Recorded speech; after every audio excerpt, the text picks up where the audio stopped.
This video is for Unit 4 and will show you how to create geometry using just coordinate entry. I'm going to do that by demonstrating the in-class example.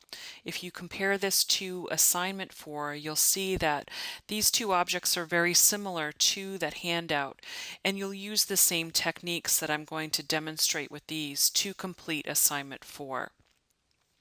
Both of these objects have a set of dimensions and also a start coordinate. This object here has linear dimensions for the points on the outside edge and also the location and size of each of the shapes on the inside, and the start coordinate is here. This shape here has angular dimensions and also the length of each edge that's alongside each of those sides. Before we get started with the drawings in AutoCAD, I want to explain a bit about how coordinates work. In AutoCAD, the coordinate system that is being used is called the Cartesian coordinate system. And for two-dimensional drawings, we have coordinates in the x value, or horizontal. We also have coordinates in the y value, which are vertical. You can also enter information into AutoCAD using polar coordinates, which involve using both the length of an edge and an angle. If I take a look at my grid here, and we'll take a look at these points and how to get from one point to another, you have some choices in AutoCAD without using the tools. You can specify each of these coordinates using coordinate entry on the command line. I also want to point out that the XY symbol that you see in AutoCAD is typically positioned at the 0, 0 coordinate unless you've panned over to a part of your screen while that coordinate is not visible. Then the XY symbol will appear in the lower left corner. If I begin my line command at 0, 0, 0, 0, the x is always first and the y is second, separated by a comma. You'll see when I move my cursor around, that is the start point of this line. If I want to go from this coordinate to point A, I have two choices. I can use the absolute coordinate, which is the position of that point in the Cartesian coordinate system.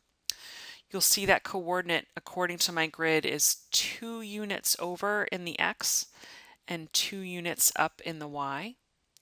I can also use a relative coordinate to move from the last point, and that would involve using a symbol called the @ symbol to have AutoCAD pick up the last point that I used and move from there to a new position. So I'll demonstrate both of those now. The absolute coordinate is typed just like the start coordinate, 2, 2. If I undo and use my relative coordinate, in this case the coordinates will be the same, at reminds AutoCAD to start from the first coordinate that I chose, 2, 2. Both of those will bring me to position A. I'll pan over a little. We'll take a look at moving from A to B now. And again, I have two choices. I can either use the absolute coordinate, but where I'm already at point A, I'd like to go from point A to point B without having to count the extra spaces. So to do that, I need the @ symbol to pick up that last point. And then in this case, I'm moving 3 over in the x and 2 up in the y.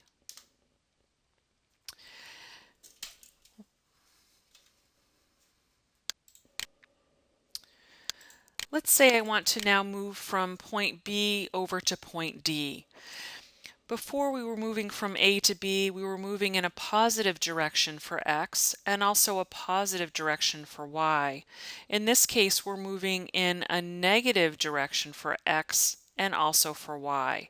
So I need to enter that along with my coordinates. So at will pick up point B. I'm moving looks like 7 units over, -7, and then 1 unit down, -1, will get me to point D. If I take a look now at entering polar coordinate information, I'll remind you that in AutoCAD you have a full 360 degrees, and those move in a counterclockwise direction. So if I were to start my line where these lines intersect, due east, as you can see from the polar tracking information by my cursor, this is an angle of 0. Straight up would be 90 degrees. To the left would be 180 degrees, and then straight down is 270 degrees. If I wanted to move from this point where I started at a distance of 6 units and an angle of 45 degrees, the syntax on the command line would look like this. At 6 units as my length, the less than symbol followed by the angle. Now I know that that line is exactly 6 units long, 45 degrees. We'll use these tools now to create a drawing based on that in-class example. You'll see I have both of those objects drawn here, in addition to my command history. We're going to draw these objects without using any of the drawing status toggles. So I'm going to start by turning those off. And then we'll take a look at the command history and you'll see the syntax that creates both of those objects. The lower left object starts at a coordinate of 12, 2. This is an absolute coordinate. And then from that point we'll move around to create the outline. And all of those coordinates are relative. The @ symbol will pick up the last point that I started, and then I'll move from there to the new point. For the shape in the upper right, we'll use polar coordinate entry. And here's an example of how those look on the command line. Again, we'll start with an absolute coordinate, and then using a relative polar coordinate, we'll enter the length and then the angle. I'm going to start by erasing this object in the lower left. Start my line command at that absolute coordinate, 12, 2. I don't have my tools, but I don't need them if I know how to read the dimensions. So if we take a look at the handout, we'll see that 12, 2 is where I've started. I'm going to move along the bottom edge and then work my way around. And I'll use the dimensions to help me create the next set of coordinates. The length of this line is 13 units long, and it's also horizontal. So in this direction, I'll need to go -13 in the x, and then enter 0 for y, because there's no y value. At will pick up the first point that I started at, -13, 0. Okay. As I work my way around, I'll use the dimensions to figure out the next coordinate. In this position, I'm moving from this point up 2.80 units, and that's only vertical. There's no horizontal or x value. So on the command line, at to pick up the last point, 0 for x, 2.8 for y. My next coordinate takes me from here to here. This is the horizontal measurement, 1.50, and this is the vertical measurement, 0.63. So my coordinate will be 1.5, 0.63, x and y.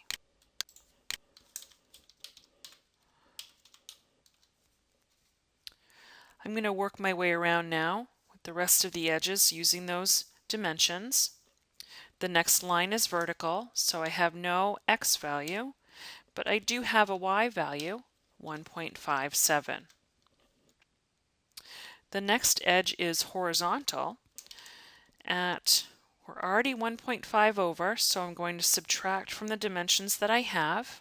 I have an x value remaining of 1.5, and because this is horizontal, my y value will be 0. My next point goes in a different direction at 1.5, which is positive in that direction for x, then a negative 1.15 to move down instead of up.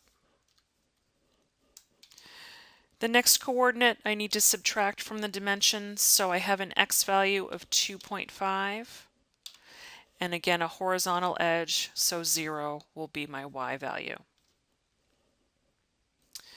The next value, 2 for x, negative 1.16. The next value, 0 for x, and a negative y, 1.05. The next value, 1.92, and then 0 for y. With the last point, I have three choices. I can close that shape with the close option in my line command, or I can use either a relative or an absolute coordinate. I'll use a relative coordinate since I have those dimensions. 2.08, comma, negative 1.64 should bring me back to the start point, and it does. Now that my outline is completed, I have two rectangles and a circle to position. If I take a look at the rectangle on the left, I'll see that I have dimensions to locate the lower left corner, and then I also have dimensions that will give me the size of that shape. Rectangles will start with an absolute coordinate in this drawing and then finish with a relative coordinate. Because these dimensions are starting from this position here, I'll need to first figure out what the absolute coordinate of this position is. If this coordinate start point is 12x and 2y, and I go back 13 units, then this absolute coordinate should be negative 1, comma 2. If I use those and add those values to these dimensions, I'll get the absolute start coordinate that I need for this rectangle. So I'll start the rectangle command, REC, and add those values to my dimensions. So my x value now will be 0.58. My y value will be 3.66. The dimensions on those rectangles will give me the information I need for a relative coordinate to finish the shape at 1.11, comma 1.22. I have two rectangles of the same size, so instead of recreating this shape here, I'm going to copy my existing shape. CO for copy, and select that shape. As my base point, I can click anywhere on the screen and locate a copy of this shape exactly where I need to place it using relative coordinates. So I'm going to click outside of my shape and then take a look at the dimension that I have. These are 4 units apart, but they're aligned horizontally. So my relative coordinate will be at 4, comma 0.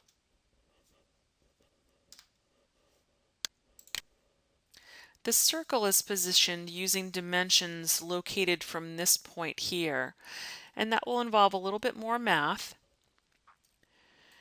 If I take a look at my coordinate entry and look for where I started the circle command, you'll see that I've figured out those numbers. Do the math on your own and double check. 8.96, 2.92 should be the start point of the circle for this shape.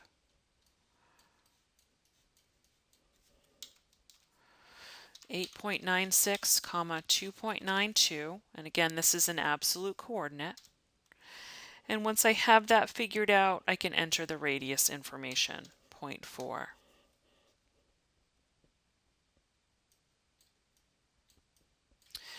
For this shape here, we'll use relative polar coordinates once we begin the line command with our absolute coordinate.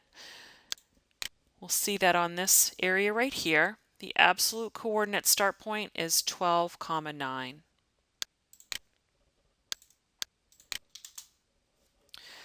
Start my line command, use that absolute coordinate, and I'm going to work my way around this shape in a counterclockwise direction.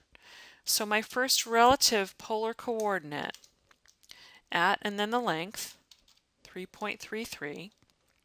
The less than symbol tells AutoCAD that what follows is the angle. Because this is a horizontal line, the angle here will be 0. One thing to keep in mind as you're working your way around this shape is that straight lines have a total of 180 degrees. What I have for this handout in terms of dimensions are interior angles. If I were to continue this edge straight across and know that that edge has 180 degrees and then subtract the interior angle, I'll know the difference of the angle here, and that will give me the next angle. My absolute angle of this line will be 30 degrees. At the length of the line, less than 30. Remembering that I'm already at 30 degrees, I'll now need to swing over to the next absolute angle. If I know this is 90 degrees, this would also be 90 degrees to make 180. 30 where I'm already at plus 90 gives me my new angle, 120. At the length, angle 120. In this position, I also have an interior angle of 90 degrees, so 90 plus 120 gives me my new angle at 4.44 for length, and my new angle 210 degrees. The last angle here is another 150. If I'm at 210, I'll add that 30-degree difference and I'll get my new angle here at 3.33, angle of 240.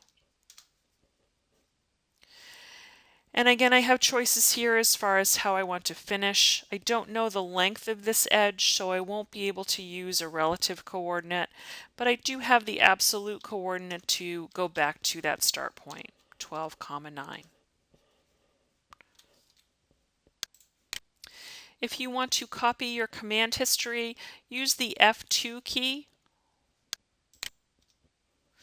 This will bring up your entire command history from the time the drawing was open. Right-click, copy that history, close that window. Right-click again in Model Space and go to Clipboard, and then Paste.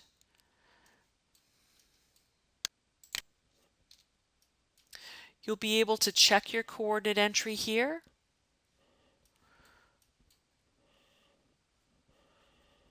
Always a good idea to double check. Use these techniques to complete assignment 4.